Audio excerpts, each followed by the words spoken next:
So we're going to begin panel 4. We're going to bring this presentation and this event to a landing here with this last panel, panel 4. We're going to talk about the future of elections in Hava, the Help America Vote Act, 20 years from now.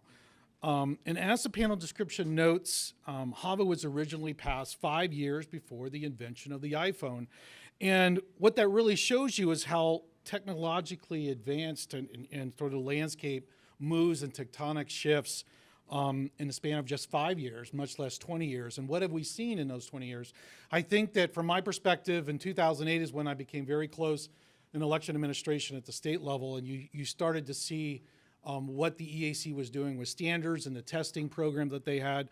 And I was in the state of Florida, and we had a testing program that was very much informed by what the Election Assistance Commission was doing. But Hava was a congressional response to the technical challenges of 2002. And so I really see that the current where we are today is responding sort of to a couple of different things. Obviously, the technology is something that we're trying to keep up with as election administrators. I think that there's news and then there's good news. I think the news is that now the testing and certification of voting machines and the processes that it's a national security issue. It's as highlighted as never before. There's so much focus on this, as much focus as it was in 2000 and 2002. The good news though, and it sort of gets lost with things, is since 2002, our voting systems have never been more secure, more accessible, more usable to the public and to our election officials. And that's frankly because there have been improvements over those 20 years. The threats are still there. We have to adjust to those threats. But from a fundamental level, our voting equipment has never been more accurate. That was the whole purpose of Hava. And so we have a panel today that's going to discuss where we are and where we're going to go in the next 20 years, because I think it's going to be just as fast moving or even more than the last 20 years have been, and it's been extremely fast moving. And why does this even matter? It matters because the voters, the whole conference has been about how do we build trust and voter confidence. And we have to be concerned about that. We absolutely have to be, as well as the Congress and the states demand that our voting systems are secure. They demand that they're accessible. And so where do we look over the next 20 years? In our panel today, I'm gonna do a brief introduction to them, then we're gonna let them talk about where they see Hava in the next 20 years.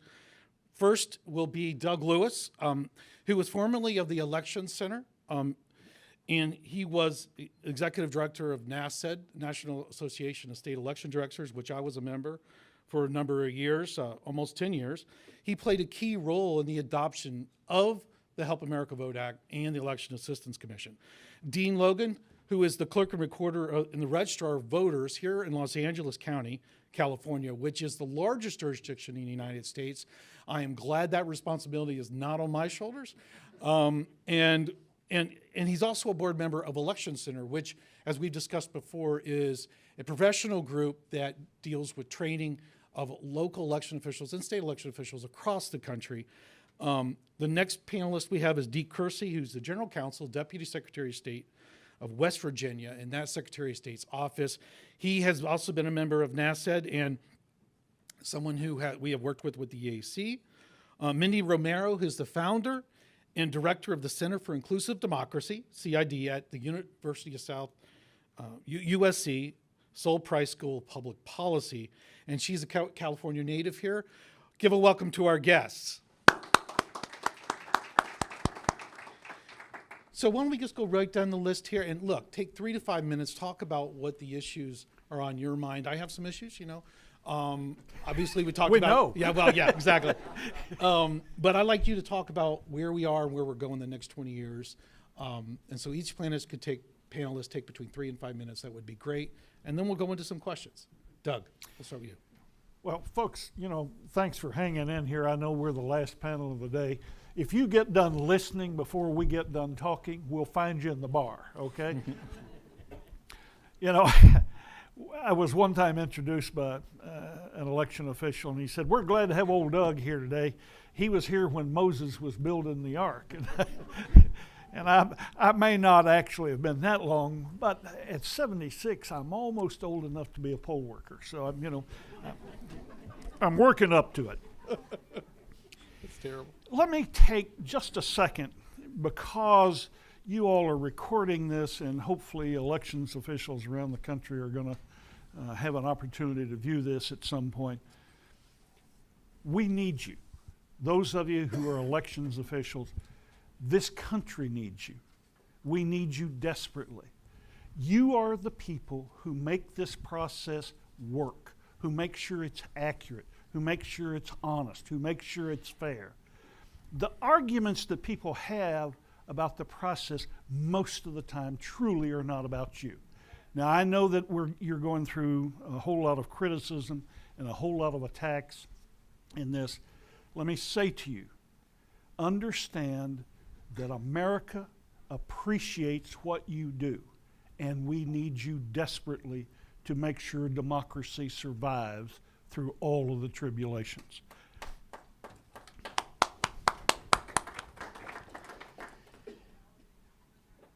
You are, in my mind, every elected official in the United States needs to start singing the praises of the local elections operations and the state elections operations.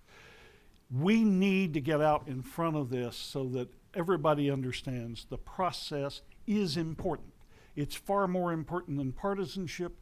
It's far more important than philosophical disagreements on how we do things.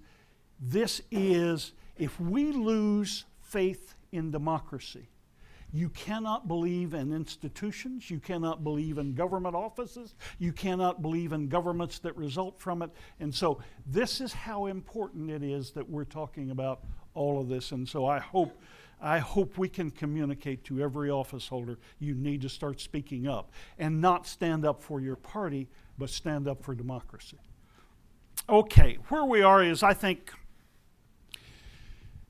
when you look at the future of the Help America Vote Act and the future of elections, one of those, clearly we've heard from the panels before, is this whole security issue, which the EAC plays a really major role in the sense of doing processes that are so complicated that the general public doesn't understand them, but it's absolutely necessary to protect elections. And so I hope we are able to give you all continuous funding and continuous staffing to make sure that works, because the election systems today are infinitely better than they were 20 years ago. They are infinitely better. Now, one of the problems that we heard today is that we don't replace them often enough, I mean, we get to the point that because government sort of has a habit, if you were to tell them that this stuff lasts 10 years, they'll find a way to stretch it to 15 or 16, And so that's not wise when it comes to elections. And folks, let me tell you, if you think good elections are expensive, wait till you have a bad one. I guarantee you it gets really expensive at that point. And so where we want to be in this is looking at how to, in the future, do we take the concerns of citizens? And look, I know some of us get to the point that we get a little frustrated with some of the loudest voices that are out there and that want to talk about how the whole system is broken. The truth is, we have to do the process to where most of those who are rational and reasonable will understand how we get there and why we get there and why we do some of the processes we do. And so the EAC, as an agency of the federal government that is now 20 years old, and 20 years old in terms of the federal government is infinitesimal. Unfortunately, I learned a long time ago working with the federal government, it basically has two speeds, eternal or glacial, and yet with the EAC, look at what we've been able to do in 20 years' time. I mean, yes, we didn't change everything. We didn't get everything done. But within 20 years' time, we've got an agency that does provide resources, that is able to advise CISA and Department of Homeland Security, that is able to advise congressional members and their staffs on why we do certain things and why what they're proposing is not likely to work the way they intended. And so I think when we look at the future of this, we look at the future of having the ability to build that faith in the process. And so that all of you know, I've been around long enough, in this deal that I went through election 2000 and election 2004, where it was the other party that had concerns. And the Democrats were absolutely certain that something had to be done, that the elections officials were screwing up the process and that they weren't counting votes accurately, and that some of those people had to be too partisan and right on down the line. And of course, none of that was true. But we had to go through establishing why. Now, it took us 9 years, if you want to know the truth, it took us 9 years when we came out of that to reestablish that credibility and to get those vote totals back up in terms of how much the public thinks about elections. We had the highest we've ever really had in faith of elections from the general public is about 88%. There's always going to be that percentage that doesn't trust anything you do. But it took us that long to get back up to that deal. Now, we've got it on the other side this time. We've got it with Republicans being concerned and conservatives being concerned that the process is somehow broken and this process is somehow not working correctly. It's not true now either. But it doesn't mean that we can ignore those concerns and those fears. We have to face them up. And we have to do that. That's the beauty of what the EAC can do. The beauty of the EAC is it can command attention. The beauty of the EAC is it can help us get national attention focused on the right parts of this message, as well as the substantive parts of how it all works. And so I'm hoping that we can get to the point that once again everybody is happy with this, and that elections officials are really pretty simple creatures. They take in some registrations, they schedule an election, they put some voting systems out, they find places to hold for voting, they order ballots and they count ballots. That's really kind of a simple system, isn't it? Except it's far more complicated than that. I will want you to know, elections officials have one prayer. Dear Lord, please let the winners win big. So that there is no question about this. And so where we are is at a crossroads. In all of the time that I worked in public policy related to elections, elections have never been funded as well as any other part of government. Now, that's not true in about 25% of our jurisdictions. 25% of our jurisdictions have equal funding to whatever the job is of other departments or agencies in their locales. But that means 75% are not funded well enough.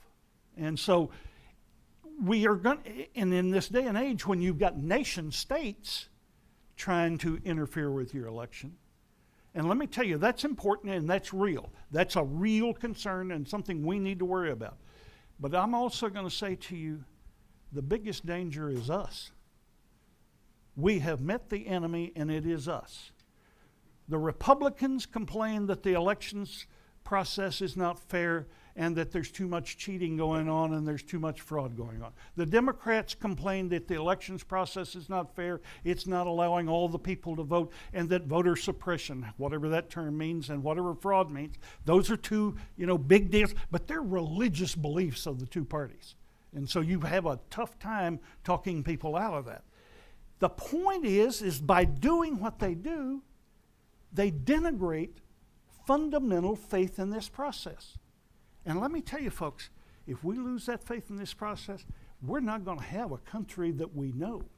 It's not going to be one that we recognize. Because, look, the Greeks lost democracy. They created democracy. They invented it. And when they lost it for 2,300 years before another one shows up. And so that's the risk to humanity. That's the risk to America. That's the risk to democracy throughout the world.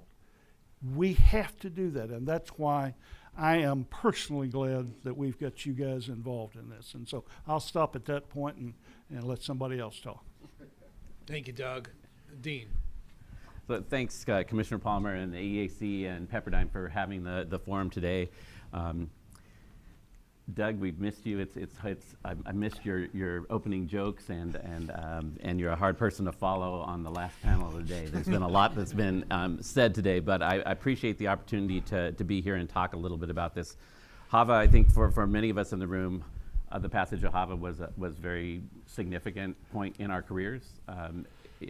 Some people left elections when Hava was coming into play. I had briefly left elections right before Hava, and actually Hava is what sucked me back into this business. And then this week, thinking about the theme of this, about what it's going to be like in 20 years, I got distracted thinking about what I'd like to be doing in 20 years rather than Hava. But I digress. I think it's an interesting time. I actually found, when I was thinking about this, I found a Hava at 10 years retrospective that I was asked to write for a publication that Charles Stewart and Mike Alvarez put together for the Caltech MIT Voting Technology Project. And I was reading through it, and Hava accomplished a lot. We did a lot in those first 10 years, but that future perspective of where do we go from here still remains relevant today. So as I was kind of reflecting on that, I was putting into the context that Hava really came out of a close federal election that exposed the vulnerabilities, the lack of capacity, the lack of funding, and the some of the behind-the-scenes elements of elections administration in this country. Elections administration that at that time really wasn't built or designed for a razor-thin outcome. And after a lot of work and the passage of Hava, we had a framework to quickly respond to those things, to get out advancements in technology, to get funding out to states and counties to address those vulnerabilities, those capacity issues, and to start standardizing some basic tenets of voting accessibility, second chance voting for people to check their ballots, statewide voter registration database that could provide for some uniform list maintenance activities. And as that progressed, then as we started to face these security issues, the cybersecurity concerns and the nation-state threats, Hava and the EAC have been pivotal there. But where do we find us today? Today we're coming out of a 2020 election cycle, or I think some of us are hoping we can come out of the 2020 election cycle. Hasn't happened yet, but that was very different but also significant with regard to Hava, because in this case, what the 2020 election cycle has exposed is the political and partisan strategizing that impacts the administration of elections. It wasn't about the voting systems. It wasn't about the infrastructure. In fact, in the face of a international pandemic, the infrastructure of elections in this country held up pretty darn well, and we had a successful election. But we had an election in the face of all those challenges that was premised by people saying in advance of the election, I want it known, if it doesn't go the way I want it, there was something wrong with the election. So that narrative started before any votes were counted and continues today. And that has become the political strategy. So when I think about Hava 20 years from now, the first thing that comes to mind is we don't have 20 years to correct that. If we don't correct that, and Doug, you alluded to this too, if we don't correct that immediately, then there won't be anything to look back at in 20 years. The degradation of the process, the degradation of the confidence, it won't matter who's being elected, it won't matter who's in the majority. If there's not trust and confidence in the elections process, that foundation fails. So I would argue first that we owe it to the work that we all did collectively in Hava to turn that around. How we do that, I think, is tricky. I would like to believe, and I appreciated the comments in the first panel, that first and foremost, people in positions like mine, we need to be focused on just do your job right and let the rest of it happen. I appreciate that. I agree that's a priority. It has to be our top priority. But we did our jobs right in 2020, and it wasn't enough. And we have to be at the table and part of turning that narrative around. Otherwise, we're going to be in a world of hurt. So that's kind of the broad perspective that I wanted to share today. I think on a more specific note, again, the basic tenets of Hava are not destinations, they're ongoing activities. The whole idea of Help America Vote Act, helping is an activity. You don't stop doing it, you don't achieve it at some point. It's something that requires you to pay attention to the environments you're operating in and continue to find ways to help, to improve, to maintain, and move forward. And so, those basic tenets of accessibility, security, accuracy, transparency, usability, automation, serving our voters who are in the military and overseas, these were things that were key parts of that dialogue when Hava was passed. And those are ongoing activities. We're not going to reach a destination on that. And that's why Hava needs to be relevant going into the future.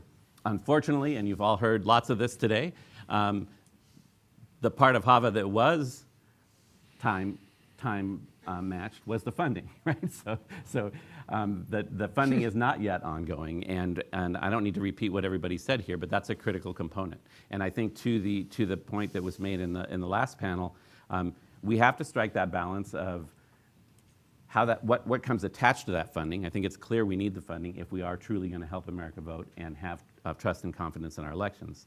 I think if we can tie that funding to those basic tenets, maybe not to the specifics of how those tenets are carried out in a given state or a given jurisdiction, but those tenets of, again, accessibility, security, accuracy, and transparency, then that's where we should head in the future.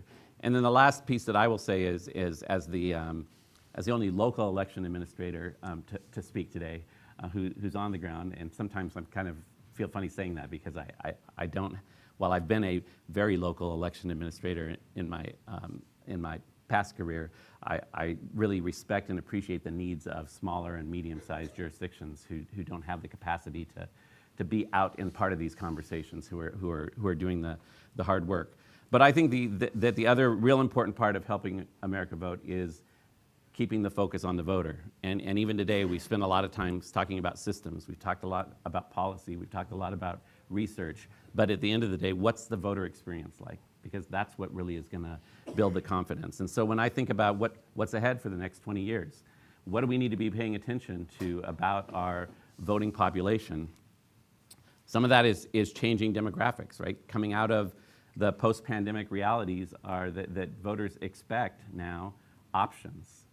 They aren't looking for one method of voting. They're looking for the option of voting that gives them their individual confidence about the security of the process and their ability to choose within some framework when, where, and how to cast their ballot. And frankly, that saved us in the pandemic, because had we only had one methodology of voting, it would have been very hard to conduct that election in the face of the pandemic. The other thing we have to pay attention to is changing demographics. LA County just recently created a new department, a Department of Aging and Disability, specifically focused on those two issues. It's been very illuminating for those of us who are department heads in the county, because we've learned a lot of statistics. Things like that half of 13-year-olds today are expected to celebrate their 100th birthday, and probably several beyond that. And the fact that by 2030, the older adult population is expected to double in our community. And that in that older adult population that are living longer, 42% of those people have some form of disability, some barrier that could affect their access to basic services and their ability to continue to participate in our electoral process. So we have to have a voting system and a voting process that's responsive to that, that's anticipating that, and that goes beyond kind of that mere compliance of having one piece of equipment that serves voters with disabilities over in the corner of the voting room that the poll workers cross their fingers and hope nobody wants to use it, right? That's not going to cut it going forward. Contrast that to the other fastest growing population, at least in this community, are people under the age of 30 that are going to have a very different expectation about those services and what citizen participation means and how we serve those. So I think it's important that we don't get stuck in on one hand, celebrating the success we've made, saying we did great, we had the success in 2020, even in the face of a pandemic, but the work is not done. This is engagement with, it's critical engagement for our governance structure, and it only works if we're responsive to the voters' who have to participate in order for it to work. So I could get down in the weeds. There's other little things like, again, really being wary of single points of vulnerability in the system. Vote by mail arguably saved us during the pandemic. A different type of emergency that shuts down the U.S. Postal Service creates a different situation. So hanging all of our hats in on one peg is not going to be the answer. The other thing, and this was actually in the article at Hava in 10 years, so we obviously haven't solved this one yet, but there's so much about our electoral process that depends solely on the validity of the match of a voter's signature to the signature that they have on file. And signatures just aren't what they don't have the utility they used to have. We don't have that muscle memory in our hands. We don't sign our names, and when we do, we don't really pay attention to how we sign it. We just scribble something because we're at CVS and we're trying to get our points, right? But there's so much. I mean, whether it's access for a candidate to get on the ballot, whether it's validity of your vote by mail ballot, whether it's signing a petition for initiative and referendum or recall, those things are solely left to signature verification. And we've done some great things in the last 10 years of creating policy that allows voters to be notified and cure that. But those are really resource intensive, they're costly, they're time consuming, and they yield very little in terms of results, because by the time you notify a voter, hey, your ballot is sitting here and your signature didn't match, they also know the outcome of the election at that point, so how motivated are they to cure that ballot? But they are still frustrated that their ballot didn't count. So those are just a couple of examples that I would say on a specific level of things for us to pay attention to. And again, kind of to end back with the cost, and Doug, you said it so well, that the cost of stagnation or inertia and inaction far outpaces the cost of an ongoing, steady commitment of resources that are based on those basic tenets of Hava that we all work together on. Thank you, Dean. I took away from that we got a lot of hard work ahead of us. We're only beginning this panel. Deak, Kersey from West Virginia. We talked a lot about accessibility already, and how that's a key part of Hava and EAC. Could you talk about what your thoughts are on this 20 years from now, and how do you see serving the voters of West Virginia? Yes, thank you, Commissioner Palmer. This morning when we heard the words of President Bush, if you listen, you heard a phrase that you hear a lot of election administrators use across the country. He said, Hava was really based on this premise that we want free, fair, secure elections. And so Hava is not the only federal law that was designed aimed at that premise. You've got the ADA, you have UOCAVA for overseas military voters. You have the Rehabilitation Act, which is well before Hava was even thought about. You have the MOVE Act. And all of these things sort of go together into Hava. And I'll talk a little bit about the court decisions and some of the analyses you see that judges apply to Hava and the ADA specifically and the accessibility side of the world. But I just want to point out from the get-go that accessibility is a foundation of Hava, of the ADA, of UOCAVA, of the MOVE Act. We're focused not just in 2022 or in 2020 or in 2002 on providing everybody meaningful opportunities to participate, whether you have the ability to go into a polling place and use a voting machine or vote from home on a paper ballot without assistance. So in West Virginia, in 2017, we came into office. Our Secretary of State was very focused on UOCAVA accessibility. He comes from a military background overseas. He served in war zones in multiple places across the world, and he personally experienced being disenfranchised. He couldn't get a paper ballot through the mail, and at the time that was the only option because of the short time frame. And so he thought, if we can communicate using technology, why can't we, and if we can send secure documents electronically, why can't we use technology to send ballots, at least to people who need it most, at least to these identified groups or sectors of our society that don't have the same opportunities as those us who do stateside or who aren't living with a disability to participate. And so we used technology in the 2018 midterms. We did a very small pilot, and we transferred ballots electronically to voters overseas, deployed military, and they could mark that ballot electronically, and if they so choose, they could send it back electronically. Lots of questions are raised on the security side of the world, but we know we solved the accessibility problem. They didn't have to worry about finding a printer. They didn't have to find a fax machine. They didn't have to rely that their county clerk was going to open this PDF email from this .doj account they'd never seen before. and they certainly didn't have to worry about, on the request side, whether or not the Federal Voting Assistance Program was going to get their information in time on paper to get it over to the county clerk. It's thousands of miles away. And so building on our UOCAVA technology that we adopted, we immediately saw that this technology could be used in another group of our society, and that's for our disabled voters. Those who can't participate in person because of their disability and who can't mark a paper ballot without assistance. They're waiving their right to secrecy. They have to have someone help them mark their ballot. And so our state legislature passed a law proactively, and now we are required to extend the same opportunities to voters with disabilities in West Virginia as we do for our military, our overseas citizens. And so that's what we're doing right now. Tying that into just yesterday or the day before, the state of Wisconsin, there's a federal district court that just rendered a decision that said under the ADA, or under the Voting Rights Act, excuse me, voters have to have the same meaningful opportunities to participate as those who do in person. Absentee voters have to have the same opportunity to participate as those in person, as those mailing in ballots. And so it was precipitated on a state law challenge, and I won't bore you with the legal garb, but what we know now is it's still real that we have states and jurisdictions that are battling over accessibility. We see this in North Carolina recently, in the state of Texas recently. Where it started, I don't know. I can tell you when Hava was passed, I was in 7th grade. So I've not been around as long as some of the veterans in here. So sorry, Mindy. But what I do know is when I've studied these legal issues when we were doing it in West Virginia, accessibility and fairness and equal opportunity are all prevalent over things like security. Now, you have to balance accessibility with security, and that's where I think the EAC can come in. The future of Hava and the future of the ADA and the future of the VRA and all the other federal laws that we have to follow, I think could be focused on developing standards like Tracy talked about that are uniform, that we can follow not just for voting systems for our in-person participation, but also for our voters who can't vote in person because of something beyond their control like a disability, because they chose to serve their country in another, and now they're in another country during the election period.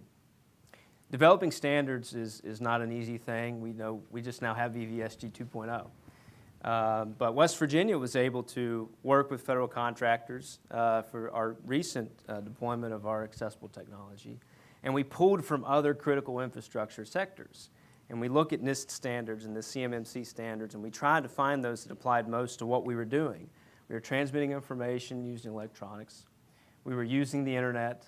We were using databases, and we were using devices that are in other people's control, that are beyond the state's control. So lots of risks there, lots of attack vectors. But other critical infrastructure sectors have solved some of these problems, or at least they have protocols in place, and they have controls in place, and security standards in place, that it lets us know, from a foundational standpoint, the technology that this critical infrastructure sector is using has been vetted by outsiders, third parties, Vistals, perhaps even federal agencies like the EAC. And if not the EAC, who? We don't have another EAC-like agency that can lead this charge. FVAP does it for UOCAVA, but we don't really have an ADA side of the world for our absentee voters. So the EAC seems to be naturally fitted to fill this role. They've developed standards for in-person voting systems, and this perhaps is an opportunity looking forward to develop standards for other systems, looking at e-poll books, looking at electronic ballot absentee delivery and marking, and other things. So I'll, again, also yield my time back to the commissioners. Thank you. And I will yield back to Miss Mindy Romero. What do you think? What are your thoughts as we look at the next 20 years? Well, first off, thank you very much for having me here today. Can you hear me okay? Yes, ma'am. Okay. And when I was signaling to Deak a moment ago not to mention that you were in 7th grade, it wasn't because it made me feel old. I was even younger, of course. I just thought, in an age-diverse group, it wasn't polite. Anyway, as I start, I really want to actually pick up on something that Dean said. not a surprise. But Dean was talking about keeping the focus on the voter today.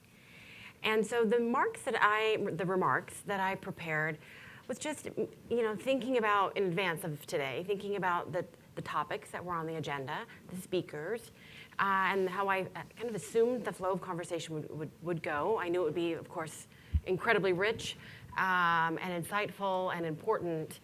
But I wanted to make sure that I was, given that I was going to be on the last panel and the last person, at least, for this element. I wanted to make sure that I was focusing on the voter. And what I think is the goal of many in this room, when we talk about Hava, when we talk about the NVRA, when we talk about election reforms, when we talk about good election administration, is we want to see an accessible election run well, administered well, of course, and we have many things that we have to be concerned with today. But we also want to see voters participate, right? Ultimately, the goal of Hava and so many things, so many reforms, has been about participation. What that exactly looks like, I'm sure that varies, when we say, increased participation, a full electorate, that's gonna probably mean different things to different people in the detail in this room, but I imagine that all of us kind of share that in the wide definition, if that makes sense. And over the course of the panels today, we, of course, talked about the state of democracy in America, and I certainly agree with many of the concerns and challenges that have been discussed. But I want to set the stage in terms of where I see the state of elections right now, the thing that I want to add to the conversation, not the full, I agree with many of the things that have already been said, as I mentioned, but what I want to add to the conversation that I don't think really has been discussed today. And then I'll talk about the future from there. So there are many bright spots, right? We've talked about so many concerns, but let's note that there have been democracy successes over recent years. There's many election reforms that have been implemented across the country, and I will say, since we are the host state, California is also a bright spot there because we, over the last decade, have helped pass and implement our election officials in this state, our Secretary of State's office, Dean leading the way in Los Angeles, and many community groups, voting advocacy groups, have helped implement a number of reforms, AVR, pre-registration, the Voters' Choice Act, just expansion of vote by mail, and the list, of course, goes on. Those have been implemented. They're still being implemented in many counties, of course, and we're tracking and understanding the impacts on the electorate. But I think by and large, it's a success story in our state, and we think that there are successes across the country with many of these reforms. And California, hopefully in some way, I think has significantly helped lead the conversation, right? Especially the research that comes out of our state. So another success that's also been noted today is the 2020 general election in terms of turnout. We saw historical turnout for that election in the general election. Voter turnout across all populations in our state, across the nation, improved with more Latino, Asian American, Black voters casting ballots than we've seen at least in any previous election, at least certainly in California's statewide election. And that means more voters of color are participating in our elections, and that's exciting, right? Okay, and all this happened within a pandemic, when so many of us were concerned, as I know, if I may, I think Dean was as well, many of us right across the field were concerned that, would the pandemic suppress turnout, right? Would people be fearful of health, all of that? Would we be looking at a lower turnout? But of course that didn't happen. However, the increases didn't translate, and I want to make sure that this is something we talk about today. They didn't translate into a more representative electorate. So when we talk about increases, we know everybody increased, but when we talk about representation, we're looking at the gaps, right, across groups. If we want to just keep it simple and talk about race, ethnicity, and the four largest groups in our country as we track and we have available data, the gaps between whites and blacks and white turnout and black turnout, Latino turnout and white turnout, Asian American turnout and white turnout. A bit of a mixed bag, but we didn't see substantial growth any way we slice it. And if we just use simple current population survey data, which is by the census, which has its problems, known problems, in terms of being able to to give us accurate numbers by race ethnicity, but we just use those numbers to kind of keep it simple. We know that gaps in turnout rates stayed about the same between whites and Latinos. If we compare 2016 general election to 2020 general election, gap in turnout rates increased between whites and blacks. White turnout increased higher than black turnout in the US, and that's coming off of a big dip in black turnout from 2012 to 2016. And a bright spot, though, that's why I said mixed bag, turnout decreased between Asian Americans and whites nationally for a number of reasons, although we're still trying to understand. And there's, of course, lots of other researchers out there with different methodologies in terms of being able to identify turnout. But I think everybody that's looking at turnout, whatever sources you're using, there's no big story, unfortunately, to say, hey, this historically high turnout gave us a situation where we saw greater representation, where we saw those gaps close or narrow in a real way across the board. Does that make sense? Okay, so we celebrate the turnout, but we also look to say, hey, representation, right? And that leaves us, because of those gaps in turnout, it leaves us with an electorate that continues to be, right, not representative of our population in the US, across the US, in our state here. Is older, wealthier, whiter, and and I could go on in terms of the demographic groups, and that's real because that's the promise ultimately, I think, right, in terms of all of these reforms for many, is to see a more representative electorate. So, what should we be thinking about future elections? As I noted, last decade, the collective we have focused a lot on reforms, but let me say that the reforms have mostly been about making people want to vote. And I think a couple of you, including Dean, I was at a place recently, the Future of California Elections Conference, where I was talking about some of this, so you'll have to hear it again, I apologize, but just some of it. Those reforms are really about, the reforms that we've seen are really about making people want to vote. I'm sorry, making it easier for people to vote, right? Access. What I've spent the last 20 years of my career looking at, which is institutional reforms. How can those reforms, right, increase participation, but also representation? But what we know is all of those reforms incredibly important, and some of them have already, like in California, been documented to increase, like vote by mail, documented to increase turnout, and for voters of color in many ways as well, and for young people. They are incremental steps, and they increase, at best, turnout in incremental numbers, in small numbers, if that makes sense. There's been tremendous work to pass these reforms, tremendous work to implement the reforms, but the hard truth is that the reforms are largely incremental steps. They're critical steps in reducing barriers to participation. I'm not saying we don't pursue them. Of course we have to, we must. They definitely help, many individuals vote. They improve the voter experience overall, which is so fundamentally important. They improve, give more ways for people to vote, as Dean talked about today, more ways to cast their ballot, ability to cure your rejected ballot, the list goes on. But they're not enough to move the needle in a significant way when it comes to turnout and when it comes to representation, as we measure representation, at least in terms of, again, the groups that we have data for. So we're not changing the turnout gap story or the representation story in big ways. We're not moving that needle, as I said. So what do we need to do?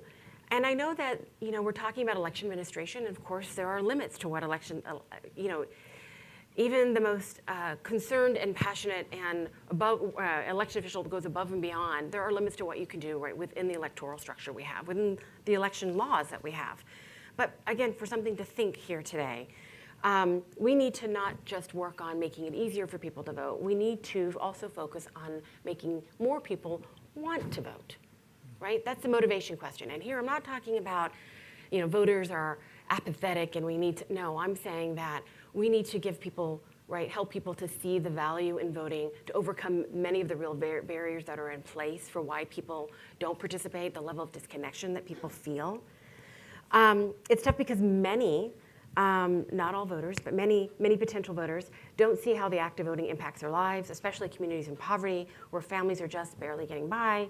They can struggle so much financially taking care of their families. They simply don't have time, energy, the motivation to learn about the election, to learn about the voting process, and the importance of having a voice in the political process. They sometimes have little knowledge about why their vote can make a difference, little evidence that they see, right, that they're connected to, in terms of why it matters, why it does make a difference. Some voters are outright distrustful that elected officials, any in the room, present company excluded, and I said elected, not election officials, but elected officials are actually serving the interests of their communities. And for some, it's not about wanting to make a mistake. They don't vote because they don't want to make a mistake. They don't have enough information. They don't feel comfortable or confident in the voting, and they don't want to pick somebody that's going to hurt their community, right, is the way they may see it. So they sit out the process because they don't want to make a mistake, right? That's hurtful or harmful. So, and even voters who go to the polls regularly often quietly confess, maybe some of you have heard them, that they don't vote out of a sense, that they vote. They confess that they vote out of a sense of civic duty or social responsibility, but maybe personally they don't have much faith that their vote is actually going to make a difference. So they vote, it's my civic duty, but they don't really themselves know that it matters, right, or believe that it matters. So now more than ever, so many have come to believe that politics are rigged in favor of those with power, access, wealth. Again, that's perceptions, right? To the advantage of one party or another. This is especially true, of course, for many communities of color who have been historically marginalized and often long experienced a lack of representation by their elected officials. Yes. Then add to this the increasing problem of widespread voter, I have a lot of pages only because it's a really big font, because, okay, I am getting a little old and I can't see. Then add to this the increasing problem of widespread voter misinformation and the politically polarized times in which we live in. And it shouldn't actually be surprising why many people simply aren't motivated to vote, or they've lost the faith in the process if they had it to begin with. So we need to talk about how our electoral system is structured, how it makes people feel, or can at least feel disconnected, makes people feel that their vote doesn't matter. I won't get into all of that today, but I'll just touch on it here just a little bit. But first, I just want to note that all of this, of course, is very much impacted by our nation's shameful history, a deep history of systematically denying the right to vote. So why people feel disconnected, that's a part of it, right? We have to acknowledge that. Denying people the right to vote, targeted by race, ethnicity, age, religion, geography, so on. We are still dealing from the impact of this voter suppression and marginalization today. That shows up in the research that we do, that I do as well.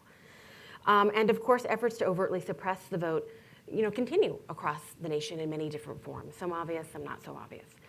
And on top of this, we have, though, those bright spots that I mentioned, those election laws, those election reforms that are about increasing access, right, to voters, like many of the ones that I noted specifically here in California. And in addition, although this is also, of course, clearly related, is how our democracy and elections are fundamentally set up. How they are set up has consequences on political behavior. And here I'm talking about something bigger, the fundamental nature of how our elections are structured that influences how competitive or representative races are. Things like the majority, winner-take-all districts, right? That has real, and now I'm not suggesting anybody right here has the power to change that, but it should be something that we discuss, right, in an ongoing way, and just understanding at least the impacts that it has on voters in terms of discouraging them, right, for thinking that their vote matters if they think it's already a safe district, for instance, right? That's an easy way to think about it. And all of this we should consider within the very real reality of demographic change, which Dean already stole from me. Over the last decade or decades, the United States has experienced a number of significant demographic shifts. We know this is going to continue. We've gotten more racially and ethnically diverse, we've gotten older, but we also have more young people coming into the electorate, which is also shaping the needs of voters and potential voters, certainly from an election administration perspective. And lastly, I'm just going to close on funding. So there's many things that we could consider if this is a broader conversation around maybe some of those changes to our electoral system. Maybe not the big fundamental, like winner-take-all systems, but certainly things like, politics, political influence of big money and those kinds of things we could be talking about that all influence, again, how people see the relevance and the relevance of their vote and how it matters and how they feel disconnected or maybe hopefully feel connected to the political process. But one big thing is that we should be funding our elections. This has already been noted many, many times today, of course. But I don't know if anyone has talked about, and I missed the third panel, my apologies, but the $400 million potential amount for the federal budget. That is something we, of course, all should be, I would argue, not in just support of, but also championing. What we have now, and I was just talking to somebody that I know many of you know, Kim Alexander, yesterday, and she was encouraging me. We were talking through this topic and just really recognizing that we put everything on the backs of local elected officials. Local election officials. We have federal, we have state, and we have local.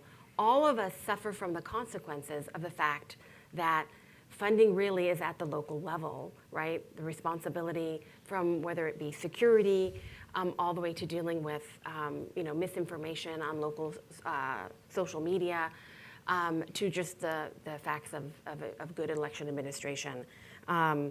And we need to give, of course, more support in a very much larger way, not only to our local elected officials, but to recognize the interconnectedness of all of this and the fact that we are not fully supporting the local level, again, at everybody's expense. And I will end it there. Thank you. Thank you, Ms. Romero. So I'm going to ask a general question, first to Doug, but everyone please weigh in. So when we think about, we're a little bit short on time, but when we think about those that have the most need from a funding perspective, the small and medium counties, that triggered something that, how do we really raise them to a level where we want all of our county officials to be, or locality officials to be? And when I also talked about those who need the most need, we usually think about those that are more remote, like, or have most difficulty voting, for example, those with disabilities, or those that might be overseas in a remote area. So if Doug, if you could just touch on that, and then we'll sit on the row on any suggestions, and we have plenty of questions, but those are the first things that came to my mind, listening to your comments on funding and on voters who need more assistance to be able to participate in the process. Don, I think part of this is we need to break down and do the look again statistically at where the voters are. And roughly, if I remember correctly, and I've been out of it for 7 years here, so I'm not sure of my data, but as I remember it, about 72% of the voters come from about 25% of the counties. Mm-hmm. And so the rest are then scattered through all those other 3,000 counties in America. All right, so how do we help them? How do we get the grant? Well, I think part of this is recognition that these folks don't have access to travel money. They don't have access to most of the time to go get training from outfits like the Election Center or IGO or any of those other things, or even EAC. And so we're going to have to figure out a way, how do we get better training to them? How do we get better resources to them? In most of these small counties, the choices really come down to, do we buy a road grader to clear the roads when the snow comes, or do we put more money in elections? And what we've got in most of America, among most governing officials at the local level, is what I call the 1776 syndrome, which is we've been having elections since 1776, whether we spend any money or a lot of money, And so this is one of those where they tend to poo-poo that they need to do more. Where we are in terms of safety and security of voting systems,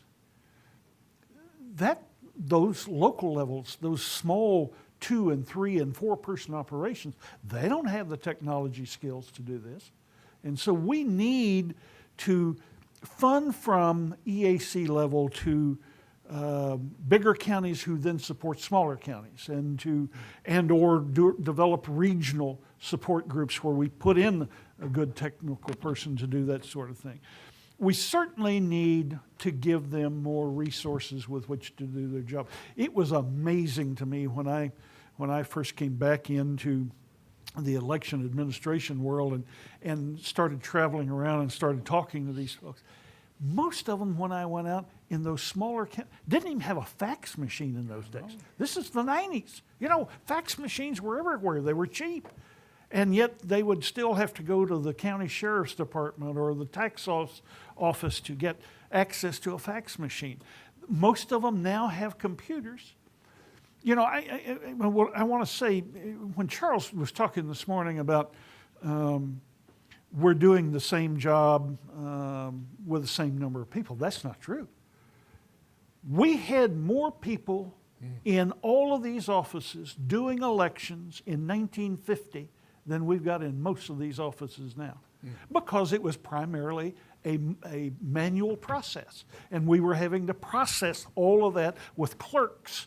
And so we assigned a lot of people to this, and we did a lot of. Now that we've got computers, they expect us to do the work of 50, taking care of multiples of voters higher than we ever did before. And so the recognition has got to come. Charles, bless his heart, I have always loved Charles, that he's data-centered. One of the things we need to look at is, in data-centered stuff, is how do we actually look at what they can do per voter and get this thing done, and From a funding mechanism? funding mechanisms. Okay. And let me tell you, here's the real crux of the problem when it comes to the federal government funding.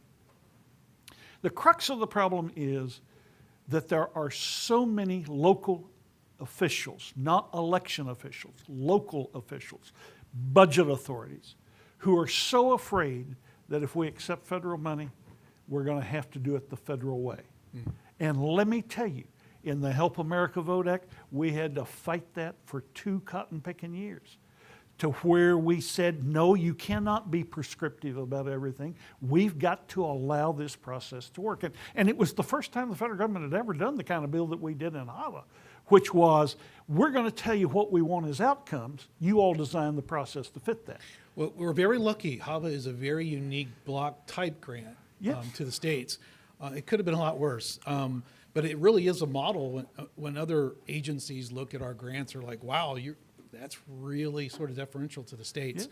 Any other comments from the panel on sort of how we help the small, medium-sized counties get to a level where they need to be, or we believe they need to be? Because we're only as strong as our weakest, county. I think just a couple things that I don't think there's a silver bullet answer to that, but I do think some built-in flexibility into the funds so that it can adapt to the size or the capacity of the jurisdiction. And I think some of it goes to some of the things that were talked about earlier. I mean, the more we move to non-proprietary component-based systems, then that enables the ability. So for instance, if we all had tally systems that can use commercial off-the-shelf scanners to get images of their ballot, but they can be system agnostic to the software that does the tabulation, then you could envision a situation where the state could take in the money and they could actually buy the scanners and distribute them to those counties. Building into the ability for those local jurisdictions to have an equipment replacement fund, so maybe in their election cost recovery model, there's a portion of that that's set aside so it builds a funding source for equipment replacement. Some investment, and I know this one's tricky, but some investment in research and development. We talked about how excited we are that the new VVSGs have passed, but the very limited commercial vendor community is not going to build systems to those new standards until they know that they have customers that have money to buy them. So they're not doing the building of them yet. Some incentive grants to either build publicly owned systems, which is something I'm partial to, or to incentivize the market, I think would be helpful in that regard as well. Okay. Dean, your comments initially, you said the immediate issue is trust in elections, and we focus on that in this. When I think about the efforts made by local election officials, state, and the federal government, the AAC, and others, I guess the question is, how can we improve and expand that communication to voters? I mean, we don't have Super Bowl ad money, right? I mean, so it really is sort of us doing the tackling and bockling the local or basic level in social media. Is there any insight on how we can improve that communication to voters, just so they know we're the trusted source, or the local election official is that source? Yeah, I think first is making the distinction between what that outreach and education looks like, and that it's about the process of elections administration. It's not about the outcome of elections administration. So it's not about who you're voting for or the positions. It's about the mechanics of how elections are run. And I think you're right. We're never going to have the money to do that on our own. But I think if we can draw that clear line, we may be able to get partners who are running ads during the Super Bowl who can say, Again, on the mechanics of running elections, if you need to know how to vote in your community, you need to talk to your local election administrator or to your Secretary of State's office.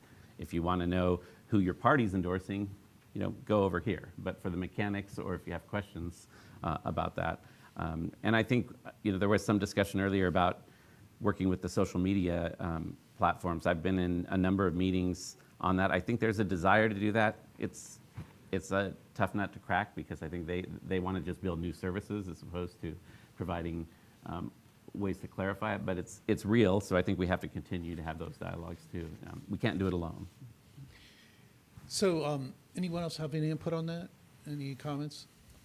So the one thing that's also pressing is we've talked about VVSG 2.0. We've talked about how we don't want it to be stagnant. We want states and counties to be able to purchase a next generation of voting systems and have the luxuries of new security, new audibility, and new accessibility standards. How do we get there? Let's not make it 20 years. How do we make sure that 10 years from now, most of the country is functioning on 2.0 systems? How do we do that?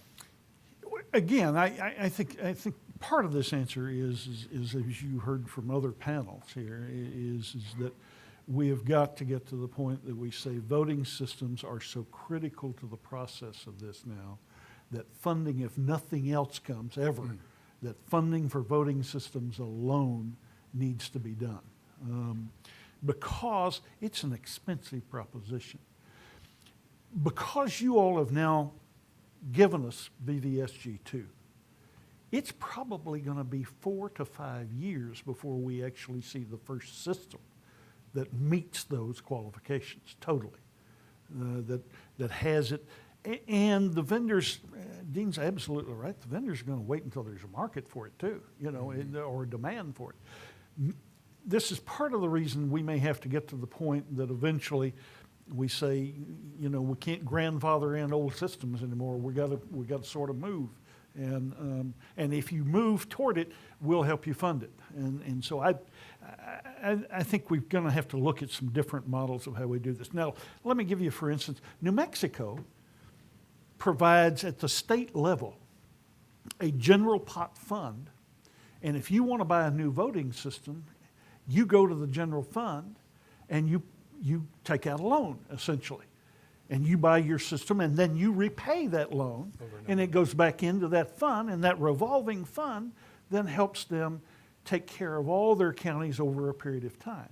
And so we may have to look at something similar, although I honestly think, my goodness, the federal government, if we had to replace every voting system in America, it probably would be at about $2 billion level. And for most of these. And so we waste more than $2 billion, and this is democracy we're talking about. This is voting. This is how we govern ourselves. And so I think part of this is finding a way to tell the story in ways that people can relate to. The unfortunate fact of that, Don, is that we also end up having to deal with the partisans of both sides who want to tell us exactly how to, structure this and how that money is to be spent and exactly what it can be spent on and all that, rather than giving us the right to sort of do what we need to do. Yeah. Any other comments on how we get to 2.0 in the next couple of years? Deak? One thing I'll mention is, unlike California, West Virginia is not able to set up our own independent testing laboratories and develop our own standards. We rely on the EAC to do that testing for us, and only systems that are certified by the EAC can apply for certification at our state's election commission. If that certification goes away for a certain system that was previously certified, it can no longer be used in the state. It becomes decertified. So it's not something I'm advocating for because we would have a lot of counties scrambling.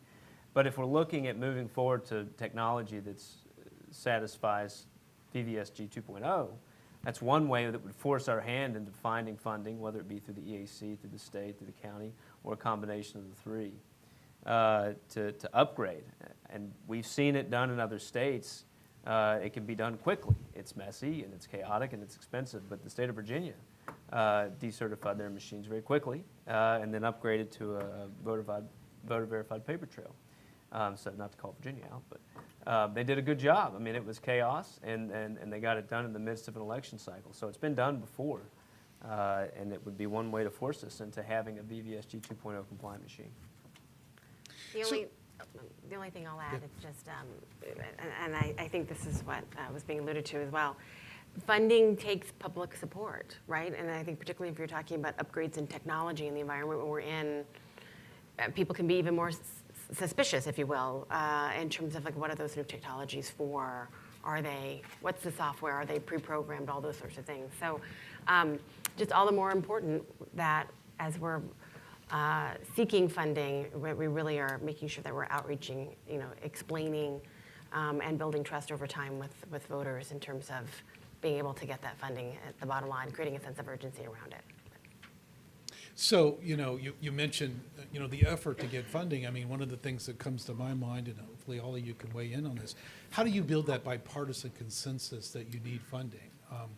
Part of the story I heard about the initial Hava was the law was passed, and then only did they realize that, well, there's no money attached to it. It's not going to work unless there's some money appropriated to the states to transition. But how, you were there with, how do you build that consensus for that, that infrastructure funding, the roads and bridges of elections? It's like, this isn't a partisan, this is really just the fundamentals of elections.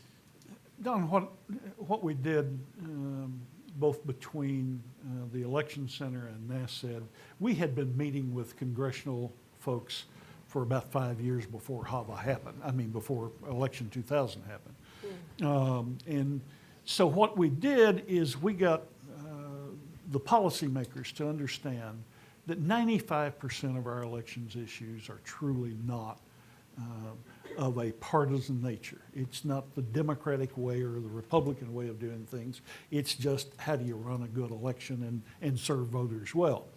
There is 5% of that, but 5% of that that's policymakers' deal. That's not our deal. They can determine what they want to. We'll run an election. Even if it's screwy, we'll figure out a way to run an election to meet their objectives. But what we did was, by having both D's and R's, liberals and conservatives, who were elections officials, meeting with them over a period of time, and particularly with congressional staff at the committees of jurisdiction, Senate Rules, House Admin, we were able to get them to understand what the real issues were in this, and then to see unintended consequences of what something might happen or do. And so that consensus got us to the point. Now, part of the reason that we had bipartisan action was we had a national disaster on our hands, and folks of both parties didn't want to be guilty of saying no to having to fix it. But having the trust, it was the first time in American history that the U.S. Congress involved the people who were doing the job to actually say, how do we fix it? And so we need to continue So that's that. the model, right? That's the model, that's right. Any comments, Dean, Deak? I would just say that, and it's not easy to do this, but I think to your point, to get away from the partisanship is to try to establish a dedicated, consistent federal investment in elections. So it's not responding to the latest crises and to the partisan elements of that, to say that no, as critical infrastructure, there's a place for a certain level of federal funding in our electoral process, and it's consistently funded. I think that needs to happen at the state level too. Right now, funding typically follows a crisis, and in that respect, it's time limited and it's specific. It's like punch cards for the controversy. So here's money, replace punch cards by tomorrow, Yeah. and the money's gone, and then we move on. That's going to feed into the partisan element. I'll just add something Charles mentioned earlier, 1950s. Don't look surprised. You're always very quotable. You and Charles discussed this in the 1950s? No, earlier he mentioned the time periods, right, in the U.S. where we've had these moments. I And was alive then, Charles was. what we could gain, right, what we could learn, and what you said you learned, right, was leadership. And of course, I'm sure many of us were thinking, we don't have that leadership now. We have it in some places, but you asked a question about bipartisan. certainly within our current slate of elected officials, but also former elected officials, others stepping up to create a sense of urgency, and build trust, and really make the case is so critically important. And we're not, Amy Klobuchar is wonderful to have. The people that we have, the few constants that we have currently in Congress that are leading the charge, leading the conversation around the need for funding. The Electoral Count Act gives me hope, the work that's happening around there. But we need greater leadership, and unfortunately, I think right now people are making calculations that they're not stepping up in big ways. So we're quickly running out of time. While I see that there are a couple questions may come my way, we probably have time for one or two at most. While that's coming to me though, and I have a chance to look at them, the question is how, we just went through a pandemic, and we actually had to hold an election with a pandemic and be able to respond to that, provide to the voters, opportunities and options. What are the crises of the future? If it's a natural disaster or a pandemic, or other. I mean, what should we be thinking about the next 10 to 20 years on helping states and localities prepare for the next natural disaster? What are we not doing? What should we be focusing on? Well, part of this, Don, is you can't anticipate, obviously, all the disasters. You can anticipate some of them because the ones we know, weather, bomb scares, terrorist activity, just a failure to make the process work the way it's supposed to, and so on. You can do that because you go through a process of planning, and then once your disaster happens, the plans sort of go out the window. Well, that's true. You've trained yourself to think about how to do this, but now that you've got the disaster, it doesn't really fit your plan, And so the important part of this is to anticipate. Okay. Anyone else want to tackle that? I just say what I said before. I mean, I think the good news is what we learned in the pandemic is we actually do have the ability to respond to a crisis. We don't know what the crisis is going to be, but our ability to do that depends on having multiple modes of operation. We can't rely on a single mode of operation. That's true. I'll add one quick thing. I mean, certainly I think the pandemic did. I mean, in California alone, within weeks of the state shutting down, the nation shutting down, so many, elected officials, election officials, advocates, community groups, Secretary of State's office came together to start planning for November, and it was quite incredible. And of course, we've already noted many times today the success of administration in 2020, even in the pandemic. But what I will say is, it's all those other crises. I won't say smaller crises, right? And my question would be, does every local jurisdiction have a crisis prevention or a crisis reaction plan? Are they prepared? I would say generally yes. I think though that it was quite, the pandemic and discussions at the federal level, a lot of it was some states were actually having to change the entire way they voted. Yeah. I mean, that's so significant that there were only a few months to adjust. Almost impossible. It could have been a total train wreck. And there's a lot of reasons why that didn't happen. But when you're talking about such significant changes, and it was a pandemic that scared a lot of people, a lot of voters, that I think the election officials adjusted very well. We really have time for one question, and it's a good question from Grace Gordon, Bipartisan Policy Center. What functions or issues would you like to see the EAC take on, continue, or sunset in the next 20 years?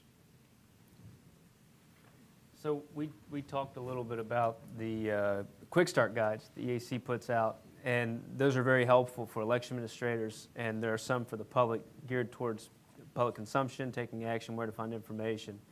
Back on the accessibility point, if we have some guidance, not just for election administrators and vendors for standards, but also for voters who live in states that haven't adopted accessibility standards yet, how can they find accessible means of participating if they can't vote in person? That's a heavy lift because there aren't a lot of options out there right now if you're not using technology. If your state hasn't adopted a law that allows them to use technology, what are your options? Vote in person or don't vote. Or waive your right to a secret ballot, getting assistance voting a paper ballot. So some guidance for those voters in states that don't have those laws yet. maybe something the AC could focus on. Thank you. Any other panelists on that? Don, I wouldn't sunset at the current level from the 20-year history you've got up to this point.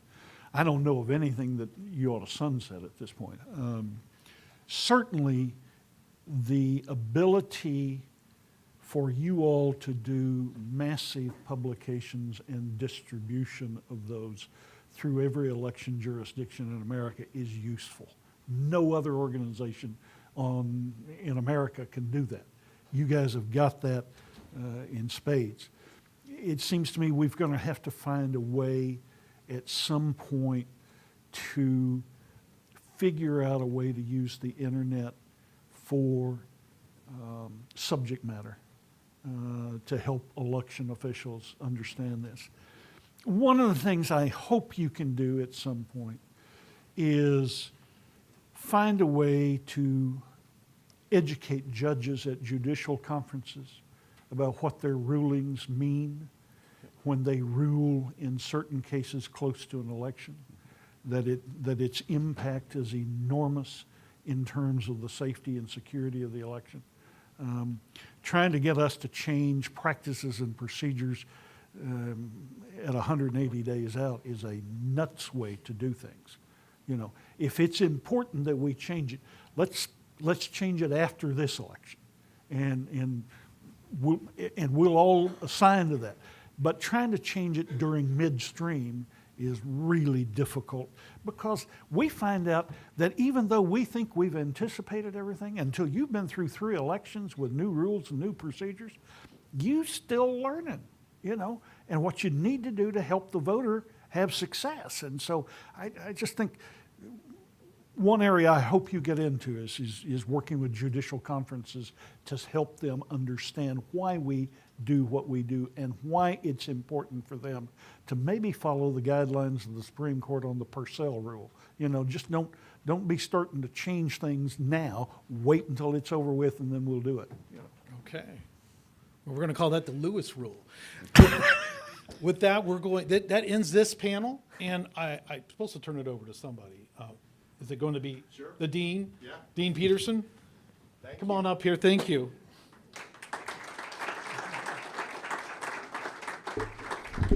Well, thank you all. It's been a lot of information. Now, how do you process information? You process information in community and with adult beverages. And thankfully, we have that arranged. All are invited a few miles north here on Coast Highway to a place called Spruzzo's, where we have refreshments of all kinds and heavy hors d'oeuvres. And again, I want to thank all of you. I know I'm saying this also to an audience that is not going to be able to join us up at Spruzzo's, so I'm very sorry about that. But wanted to thank again our friends at EAC. This has been the culmination of a lot of work and planning. I want to thank the commissioners that have worked with us and pulled this conference together. I would be remiss, and she hates it every time I say it, but if I didn't thank really the person that makes events happen here at the Policy School, and that is Melissa Espinoza, here for any of you who've worked with her. And our team here as well, Jackie Ramirez as well on the marketing side as well, and the rest of our team at the Policy School, very grateful for them as well. So as we say at Pepperdine, God bless you all. Thank you for your time here. Also those joining us at a distance, and we look forward to continuing this conversation at Spruzzo's.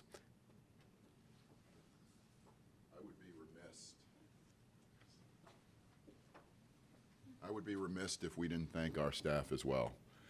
Kristen and others, and especially Tyler, who came, who is no longer with the EAC, but came here to be a part of this. So I want to thank everyone who was involved, commissioners and others, for all your hard work. This would not have been pulled off without that. So thank you.